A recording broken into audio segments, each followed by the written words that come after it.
എല്ലാവർക്കും നമസ്കാരം. അപ്പോൾ ഇന്ന് നമ്മളൊരു സ്പെഷ്യൽ വീഡിയോ ആണ് ചെയ്യാൻ പോകുന്നത് കേട്ടോ. അത് വേറെ ഒന്നുമല്ല, നമ്മുടെ സ്കിൻ വൈറ്റനിങ്ങിന് വേണ്ടിയിട്ടുള്ള റൈസ് ക്രീമാണ് ഉണ്ടാക്കാൻ പോകുന്നത്.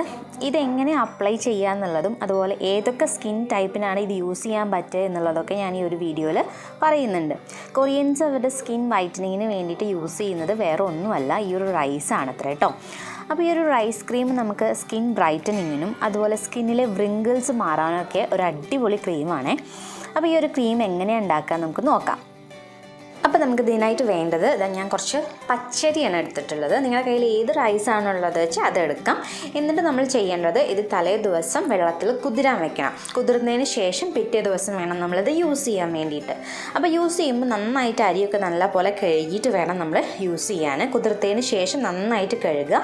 എന്നിട്ട് മിക്സറ ജാറിൽ ഇട്ട് കൊടുക്കുക. ഈ കുതിർത്ത അരി നമ്മൾ മിക്സറ ജാറിൽ ഇട്ട് കൊടുക്കുക. എന്നിട്ട് ഞാൻ ഇതിലേക്ക് 1 കപ്പ് പശുവും പാലും കൂടി ഒഴിച്ചു കൊടുക്കുന്നുണ്ട്. തിളപ്പിച്ചതാണെങ്കിലും കുഴപ്പമില്ല, തിളപ്പിക്കാത്ത ആണെങ്കിലും കുഴപ്പമില്ല. ഇനി നന്നായിട്ട് ഇത് അതേപോലെ അരച്ചെടുക്കുന്നുണ്ട്. നമ്മൾ പശുവും പാലിലാണ് ഇത് അരച്ചെടുക്കുന്നത് കേട്ടോ. ഇനി ഞാൻ അരിപ്പ വെച്ചിട്ട് നന്നായിട്ടൊന്ന് അരിച്ചെടുക്കുകയാണ്. നമ്മൾ അരിച്ചെടുത്താൽ കുറച്ചും കൂടി നല്ല ക്രീമി ടെക്സ്ചർ കിട്ടും. എന്നിട്ട് ഈ അരിച്ച് മാറ്റി വെച്ചിരിക്കുന്നത് നമുക്കൊരു സ്ക്രബായിട്ട് വേണമെങ്കിലും യൂസ് ചെയ്യാം കേട്ടോ. അപ്പോൾ ബാക്കിയുള്ള നമ്മൾ അരിച്ചെടുത്തത് ഒരു പാനിൽ ഒഴിച്ചിട്ട് നന്നായിട്ട് കുറുക്കിയെടുക്കുക. അപ്പോൾ കുറുക്കിയെടുത്തുകൊണ്ടിരിക്കുമ്പോൾ ഇത് കട്ടായിട്ട് വരും. അപ്പോൾ അതിനനുസരിച്ചിട്ട് കുറച്ചും കൂടി പാല് ചേർത്തിട്ട് വേണം നമ്മളിത് മിക്സ് ചെയ്യാൻ. വെള്ളം ചേർക്കരുത്, പാല് ചേർത്തിട്ട് നമ്മളിതാ ഈ ഒരു പരുവാക്കിയിട്ട് ഇങ്ങനെ കുറച്ചൊരു ലൂസാക്കിയിട്ട് വേണം നമ്മളിത് കുറുക്കിയെടുക്കാൻ. നമ്മൾ കുറുക്കിയെടുക്കുമ്പോൾ അതിങ്ങനെ തിക്കായിട്ട് വരും. അപ്പോൾ അത്ര തിക്കാവാൻ നിൽക്കരുത്. അപ്പോൾ അതിന് കുറച്ചൊരു പാലും കൂടി ഒഴിച്ചിട്ട് ഈ ഒരു പരുവാക്കിയിട്ട് എടുക്കുക. അപ്പോൾ നമ്മുടെ ഇത് റെഡിയായി. ഇനി ഞാനത് കുറച്ചൊരു വേറെ ബൗളിലേക്ക് മാറ്റിയെടുക്കുന്നുണ്ട് കേട്ടോ. ചൂടാറാൻ നിൽക്കേണ്ട ആവശ്യമൊന്നുമില്ല. അപ്പോൾ ഒരു 2 കയ്യിൽ ഞാൻ 2-3 കയ്യിൽ ഞാൻ വേറൊരു ബൗളിലേക്ക് മാറ്റിയിട്ടുണ്ട്. ഇനി അതിലേക്ക് ഞാൻ കുറച്ച് നമ്മുടെ അലോവേര ജെല്ലാണ്. ഇതിപ്പോൾ ഫ്രഷ് ആയിട്ടുള്ളതല്ല, പാക്ക്ഡ് ആണ്. ഫ്രഷ് ആയിട്ടുള്ളതാണെങ്കിലും നമുക്ക് വേണമെങ്കിൽ യൂസ് ചെയ്യാം. പക്ഷേ ഇങ്ങനെ ചെയ്യുമ്പോഴാണ് കുറച്ചും കൂടി ആ ക്രീമി ടെക്സ്ചർ നമുക്ക് കിട്ടുക. പിന്നെ അതിലേക്ക് ഞാൻ 1 ടീസ്പൂൺ ഗ്ലിസറിനും കൂടി ചേർക്കുന്നുണ്ട്. എന്നിട്ട് അത് നന്നായിട്ട് നമ്മുടെ എല്ലാ ശക്തി ഉപയോഗിച്ച് നന്നായിട്ട് ഇതേപോലെ ഇങ്ങനെ മിക്സ് ചെയ്തുകൊണ്ടേയിരിക്കണം.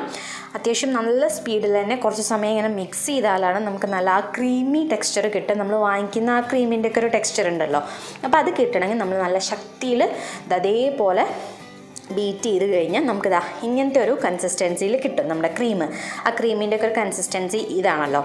അപ്പോൾ ഇതേപോലെ നമുക്ക് കിട്ടും. നല്ല അടിപൊളി ക്രീമാണ് കേട്ടോ ഇത്.